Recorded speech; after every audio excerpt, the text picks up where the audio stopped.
What's up guys, welcome back to my channel. If you're new here, my name is Julia and today we're doing a lower body workout walkthrough. And I know what you're thinking, I've already done this. However, I've done it with a hamstring and glute focus day, and today we're doing quads and glutes. If you haven't watched my video where I go in depth on my training split and basically explain my exact split, why I do what I do, and like the purpose behind it, I highly recommend going and watching that first. Long story short, I have 4 days a week where I lift. 2 of those days are lower body focused, 2 of those days are upper body focused. My first lower body day of the week is hamstring and glute focused. Then I have a push day focusing on chest, shoulders, and triceps. Then my second lower body day of the week is focusing on quads and glutes. And my last lift of the week is a pull day, but really just focusing on back. Of course, I have some active rest days thrown in there and a full rest day. But like I said, go watch that video all about my training split if you want a better like in-depth description.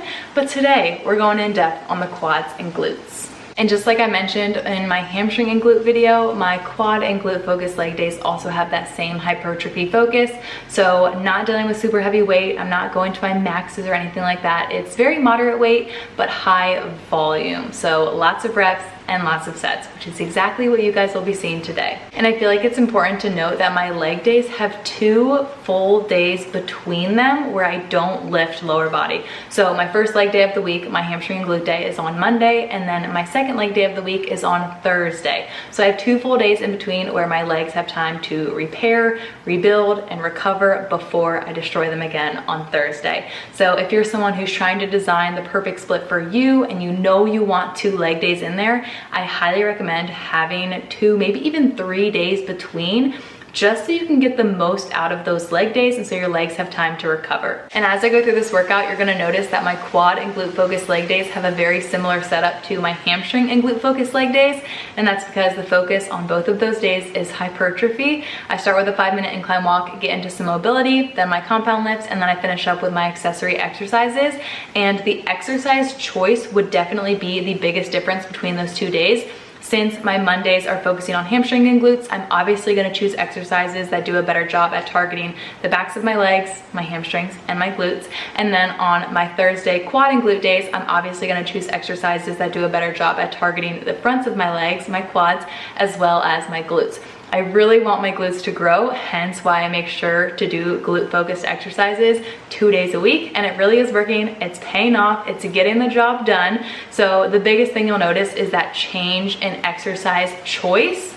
And I do want to mention that pretty much every lower body compound lift and accessory exercise is gonna work more than just one muscle group. Like, it's very hard to isolate one muscle. They're all kind of going to be working together. However, there are exercises that do a better job at mainly targeting one versus the other. So that's going to be the biggest difference in my Monday leg days versus my Thursday leg days. And without further ado, let's get into some quads and glutes.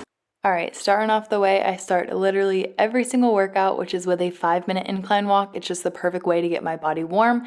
And then on my lower body days, I always get into some lower body mobility, because if I don't, my hip flexors will be feeling it. So I basically just go through these 3 exercises every single time I have a leg day, about 5 to 10 reps of each. Then moving into the actual lift, since I had time today, I started with 10 by 10 barbell front squats. I ended up doing 5 sets at more of like a warm-up weight, which was 75 pounds. Then I increased the weight to 95 pounds and I did 5 more sets of 10 reps. The main thing you want to think about when you're doing front squats is keeping your elbows up and core braced. You don't want to feel this in your low back. You want to make sure your weight is in your heels and you're still sitting your hips back while keeping your elbows up. Second exercise, another compound lift. I did some barbell sumo deadlifts. So for these, you want a little bit wider sumo stance, toes pointed slightly out, back stays nice and flat, core stays braced as you simultaneously hinge at the hips while bending in the knees, keeping that barbell going straight up and down like it's in a straight line. Third exercise, plain old barbell hip thrusts. I ended up using 165 for these, and I just did 5 sets of 10 reps, all the way down, all the way up, pressing through my heels, squeezing my glutes at the top of each rep. Then I finished up with a little tricep. First exercise in the tricep were Bulgarian split squats, 3 sets of 8 each leg, making sure to once again keep weight in my heels, pushing through that front heel to stand. Paired with those, I had these slow and controlled weighted step-ups. Once again, making sure to keep my weight in my heel and really push through that heel. Mind-muscle connection is everything on these. I also did 8 each leg. Once again, 3 sets. I worked through this entire tricep 3 times total. And I tried not to take very long rests as I worked through these. And then the final exercise in this tricep was a 30-second wall sit. I know it sounds easy, but trust me, it is so brutal after those other 2 exercises. And then just like always, I like to end with about a 10-minute incline walk, usually at around 3 to 3.5 miles per hour. It's just the perfect little shakeout to end my workout with.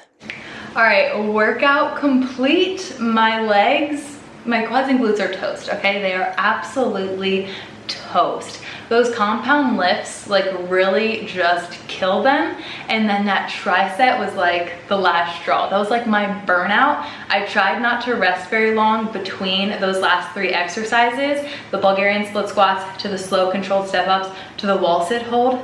Do not underestimate that wall sit hold. I know, looks easy. You're like, oh, 30 seconds, piece of cake. It's a bodyweight exercise. Wrong. Pair a wall sit hold with a weighted quad dominant exercise and you'll be hating yourself. Like, it is so freaking brutal, especially if you keep your hands off your legs, keep your weight in your heels. Like, it is rough, but I love doing that at the very end of my quad and glute days. I do it to my clients too. They hate me for it. It's like a love-hate relationship. It burns so good and you feel so accomplished afterwards. But that was an incredible leg day. I love when I can take my time and I'm not in a rush. I know I say that all the time, but it truly is like the best feeling in the world.